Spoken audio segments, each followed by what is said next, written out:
Bismillah ar-Rahman ar-Rahim, alhamdulillah, wa salatu wassalamu ala Rasulullah. We continue reading, and in fact, inshallah, this is the very last reading of the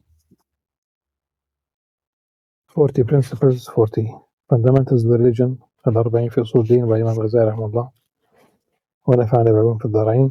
We have completed the reading of the 40 principles, and now we have an epilogue. And the title of the epilogue in English is challenging the ego, but it's basically munavarat al-nafs, and as if basically there is a debate, as if there is a conversation with the nafs.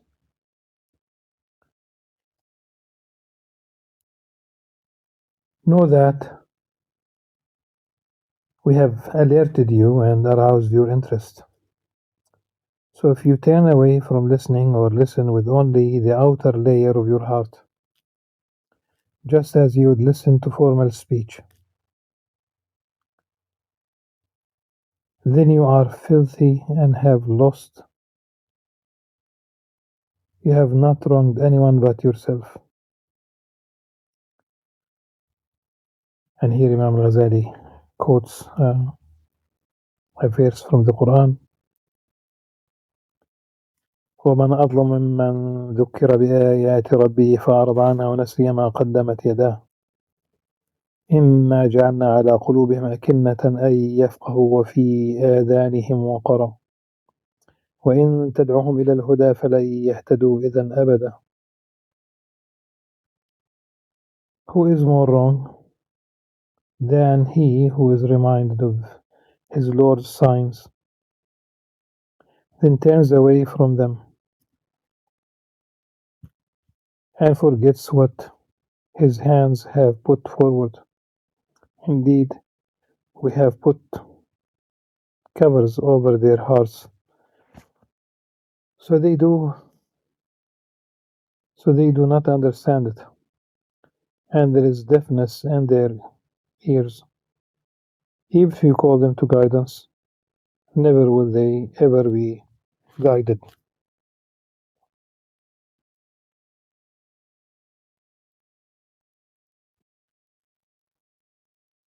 And I'm sure that those who keep the sunnah of reciting Surah Al-Kahf would have read this verse every week, pretty much every week.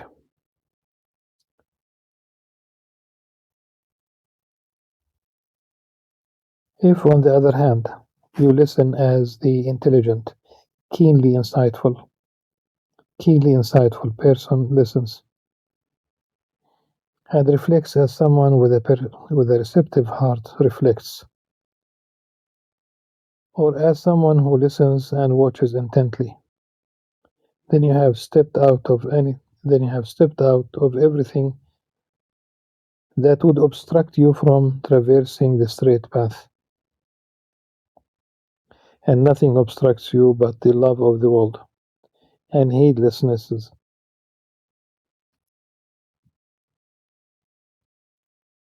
to Allah subhanahu wa ta'ala and the last day.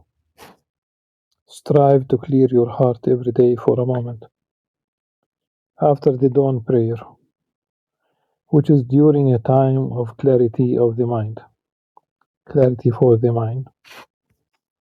Reflect on your affair and look into your beginning and your end.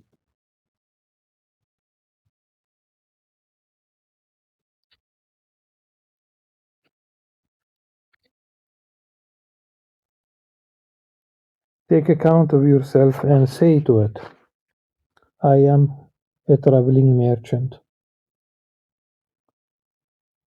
My profit is eternal joy and meeting Allah subhanahu wa ta'ala. My loss is eternal sorrow and being veiled from Allah subhanahu wa ta'ala. And my capital is my lifespan. And every breath I breathe is a treasure among treasures and a jewel among jewels. for through it eternal joy is attained. And what treasure is greater than this?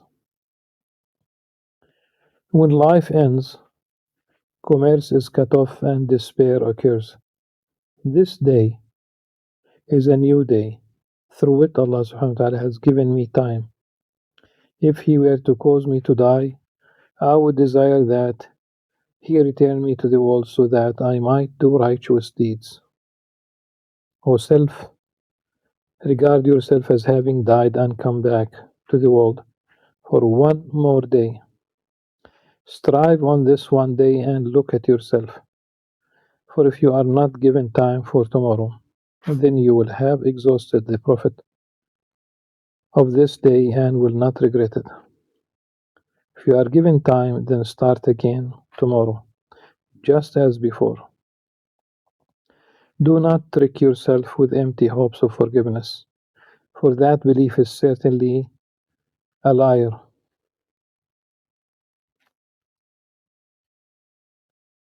And regret is of no benefit. I think the Arabic is uh, is different. Okay. And ولا تخدعن نفسك بتمني العفو فإن ذلك ظن قد يكذب. As the English translation fails to capture the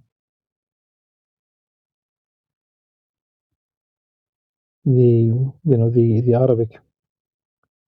So in English here it says, "Do not trick yourself with empty hopes for forgiveness."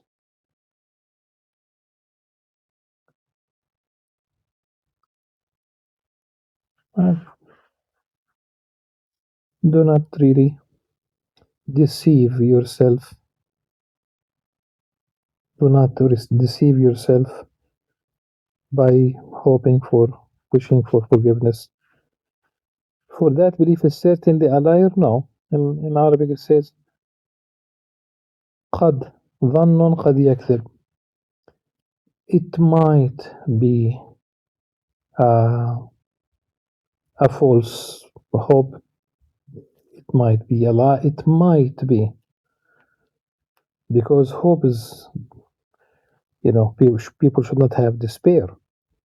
And hope might work. Okay, you might have done something that Allah subhanahu wa ta'ala has accepted. This is not to encourage you to be lazy, but it's simply it's a search for accuracy.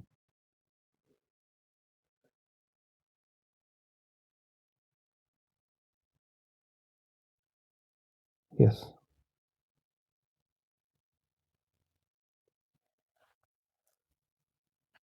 And regret is of no benefit. Then suppose that you were forgiven. Have you still not squandered the reward of the righteous, which is enough to cause regret and remorse? If your ego says, "What should I do? And how should I strive?"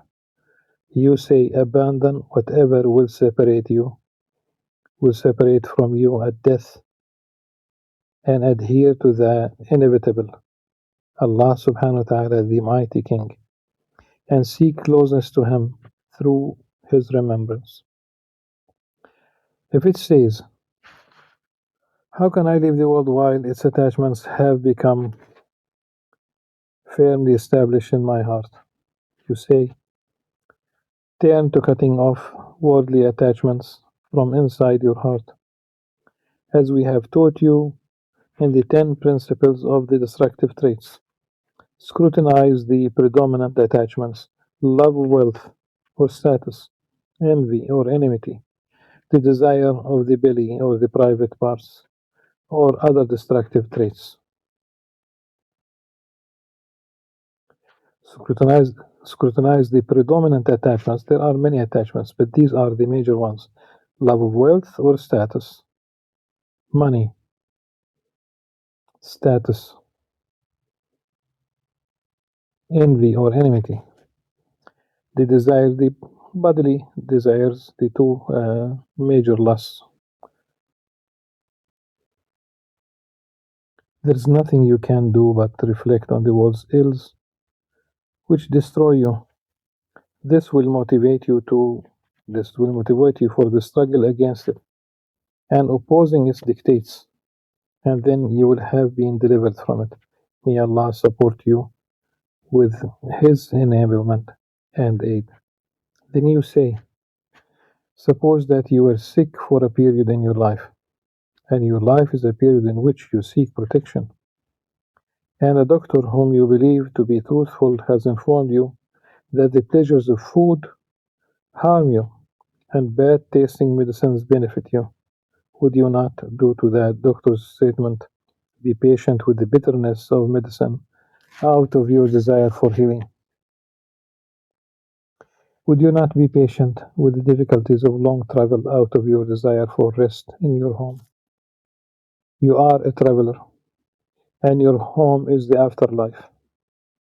The traveler does not rest, but bears the difficulties. For if he stops for rest, he will be stopped on the path and destroyed. Also say, O self, what is it that you seek from the world? If you seek wealth and find it, and beware, then there could be a group of Jews who are wealthier than you. If you seek status and attain it, and beware, then there are uncouth Turks and fools from among the Kurds who will conquer you, and their status would be greater than your status. Let's contextualize this by saying that he is referring to a specific moment in history, and this is not a universal, uh, you know, state of these peoples. The same thing applies to the Arabs, because in pre-Islam also they were in a probably worse situation as idol worshippers and all the things that they used to do in the Jahiliyyah, the age of ignorance. If you do not comprehend the ills of the world and the severity of their punishment and tribulation in the afterlife, you will not then rise above them on account of the lowliness of those who partake in them. Do you not know that if you turned away from the world and turned to the afterlife, you would be one in a million, for which no peer in the countries of the world exists?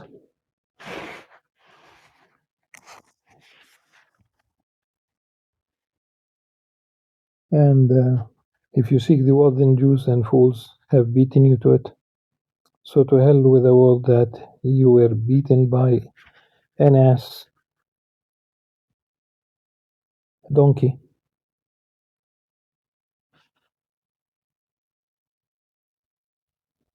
In fact, it's in the plural, donkeys in Arabic.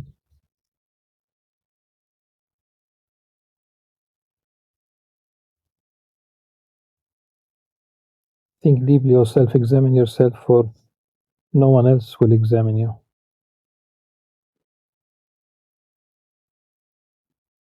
As just simply, there are certain expressions, uh, like when it says here, one in a million. It means you are rare, Farid, Farid, you know, Faridat al-Dahr, if we talk about the nafs, because he and nafs. In fact, the word million did not exist in Arabic then. They would say alf, alf.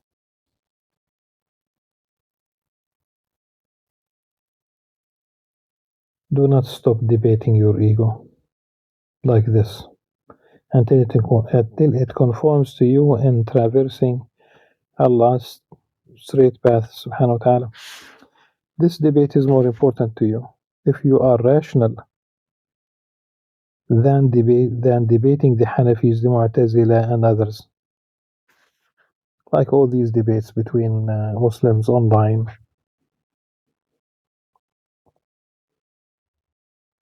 Why do you agitate and argue with them?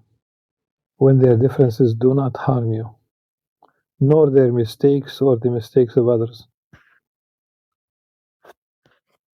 Really, well, I'm happy for the young man who takes a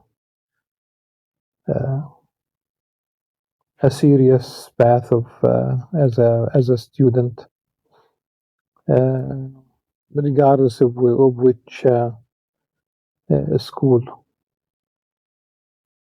he chooses to follow. If he wants to be Hanafi, that's beautiful. If he wants to be Maliki, that's beautiful. If he wants to be Shafi'i, that's beautiful. If he wants to be Hanbali, that's beautiful. And Imam Al-Ghazali, at the beginning of the Ihya, he is very respectful to all of these. But he does begin, by the way, when he mentions them, he mentions Imam Shafi'i first. Being respectful, being appreciative, making dua for them. But at least you choose a school, and you are not simply without one. They do not accept that your opinion is correct. Neither would you accept that their opinion was correct, even if its correctness were clearer than the sun. You engage in this while your most fierce adversary is right in front of you. Yet do not dispute or debate with him. Rather, you help him with what he demands from you concerning false inner desires. Thus, through intricate reasoning, you deceive or derive loopholes for satisfying your desires. Is this anything other than the very essence of being turned upside down and inside out? Have you ever seen a man notice a snake or scorpion under his garment, set to destroy him, while he takes a fan to shoo away flies from around someone else's face? Would someone who does this not deserve humiliation? Know that this is your state when you busy yourself with debating others while turning away from debating yourself. In this display, the spirit of your deeds will be revealed to you on the day when secrets will be made known. Just as I called your attention to the way that unveilings of the afterlife are indicated by the secrets of deeds and their spirit. So long as you do not debate your ego for an extended period, you shall never be left alone to converse with. Remember and turn to your Lord. Furthermore, your way of dealing with the ego, if it differs with you, should be to punish it with what deters it, and know that it is like a dog. It will not be trained except by being struck. If you want to learn the technique for debating it, watching over it, taking it to account, and punishing it, then seek this from the book of taking into account and watching over, for indeed it is not possible to cover it in this book. May Allah subhanahu wa ta'ala enable you and us to obey him through his grace and the breadth of his generosity subhanahu wa ta'ala. He is most certainly powerful over whatever he wills and able to answer our prayers. May Allah bless and give peace to our Master Muhammad, and all praise is due to Allah, Lord of the worlds. وصلى الله على سيدنا محمد وعلى آله وصحبه وسلم والحمد لله رب العالمين والسلام عليكم ورحمة الله وبركاته.